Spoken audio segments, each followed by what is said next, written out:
Did you lose control again? Why do we use the word again? Because we keep repeating the same mistakes. Acting impulsively can have negative consequences and can harm our loved ones.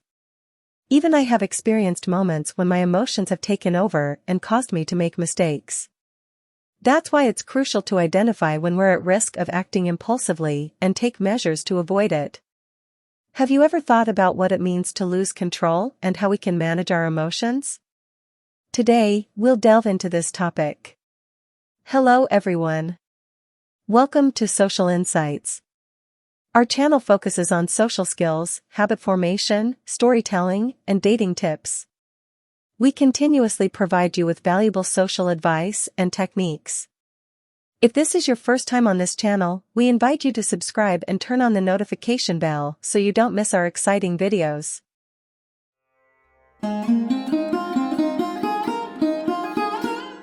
Before moving to the United States, I lived in China for over 30 years.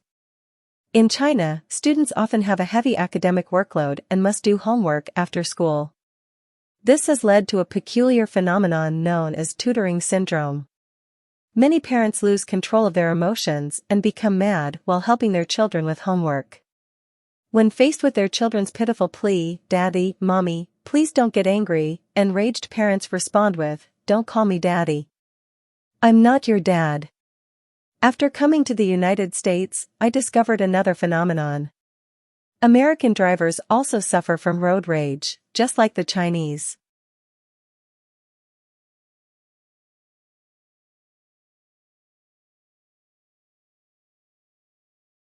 Of course, I have also heard stories from friends about severe traffic accidents caused by aggressive driving and road rage. Both of these are very typical examples of direct loss of control, characterized by three significant features. 1. Explicitness means that it is readily observable by others. For example, raising one's voice, speaking in a higher tone, or speaking faster are all typical signs of losing control. 2. Explosiveness refers to the difficulty of self-control during an outburst, but after the outbreak, there is a relatively calm period characterized by self-blame and guilty. 3. Harmfulness indicates the tendency to harm others. When people lose control of their emotions, they are prone to directing hurtful words toward their loved ones and may even display violent tendencies.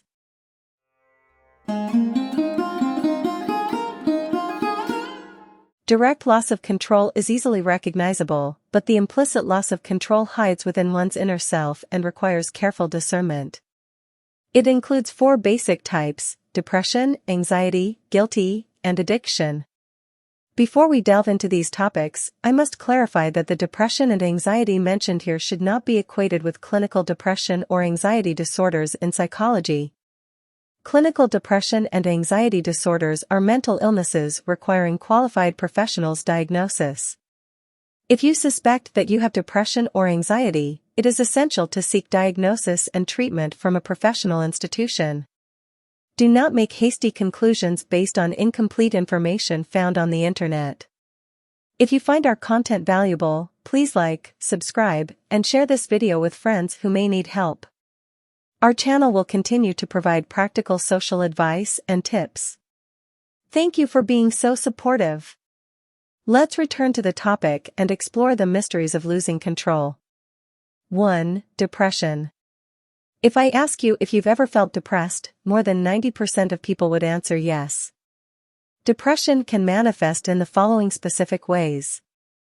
The first type of person generally functions in life and work, but always seems unhappy and lacks enthusiasm. To borrow a famous phrase, the underlying tone of my life is melancholy. When depression lingers, it permeates every interaction with a sense of gloom.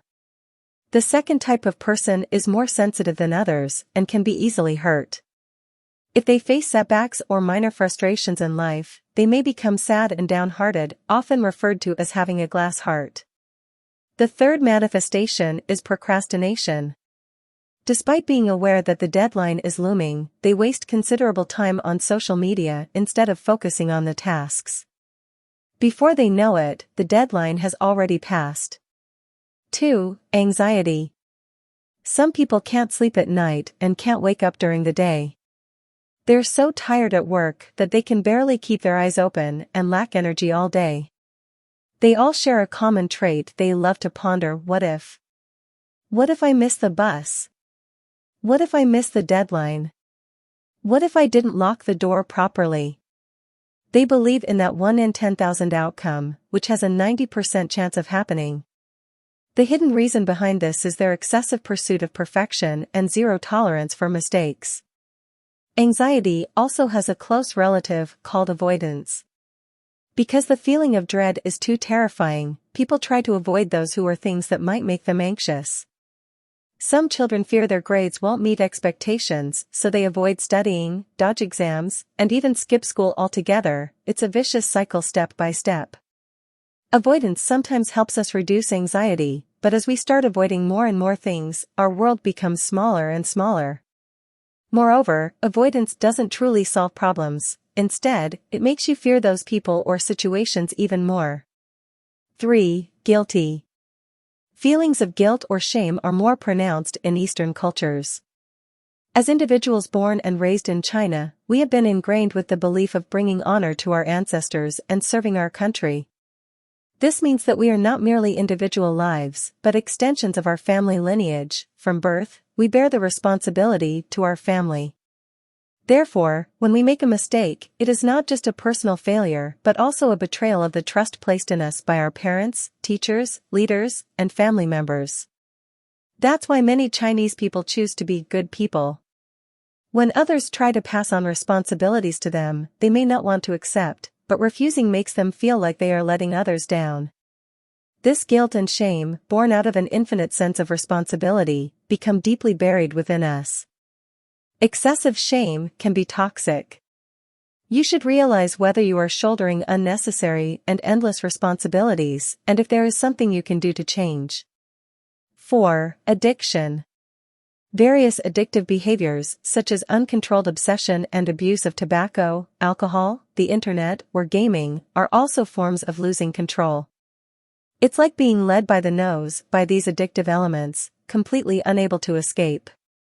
You may try to break free, only to repeatedly fall back into the addiction. It is a state of being controlled, where you cannot assert control over yourself. For example, playing video games is harmless in itself. However, some individuals become so engrossed in gaming that they neglect sleep and food, unable to stop. In such cases, if a family member, friend, or colleague interrupts them and reminds them of important matters, it may trigger an outburst of anger and offensive language.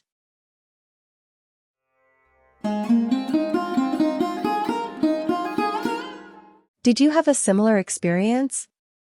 Your rational mind tells you to stay calm, but your emotions are uncontrollable, leading to irrational behavior, deep self-blame, and guilty.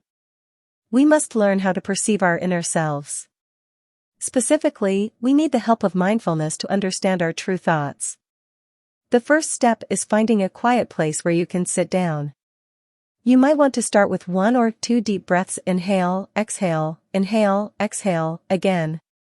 Try focusing your attention on each breath. If your mind wanders during this process, don't worry, bring your focus back to breathing. For the second step, focus on a specific body part and feel its sensations. Remember, not trying to control anything, just feeling. If there aren't any particular sensations, return your focus to breathing. As you become more proficient in practicing mindful breathing, even amidst noise or at will, you can perceive changes in your emotional state. Make sure that these feelings are noted down. What needs understanding here is that calmness and impulsivity are like 2 ends of the mental balance scale, like day and night. We shouldn't view emotionality versus rationality antagonistically, but rather learn about balancing them. Just as the philosopher Plato said, emotionality is like chariot horses, which require an excellent charioteer so that the chariot doesn't lose control. Proper self-control isn't about becoming extremely rational, but balancing one's emotionality with their logical side. That concludes today's sharing. If you found today's insights inspiring, please like, comment, and share our video with your friends and family. Please comment in the comment section if you have any questions you'd like answered. This is Social Insights, your old friend who focuses on social skills, habit formation, storytelling, and dating tips. See you in the next episode.